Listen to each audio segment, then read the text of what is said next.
This film deals with the immediate effects of high radiation exposure.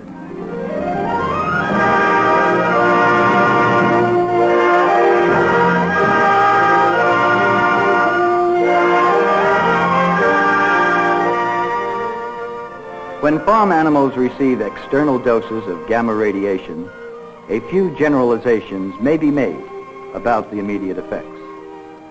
Some animals can tolerate larger doses and recover more rapidly than others. After a total body exposure to 250 Roentgens received over a period of several days, few, if any, die. After an exposure to, say, 550 Roentgens, about half may die.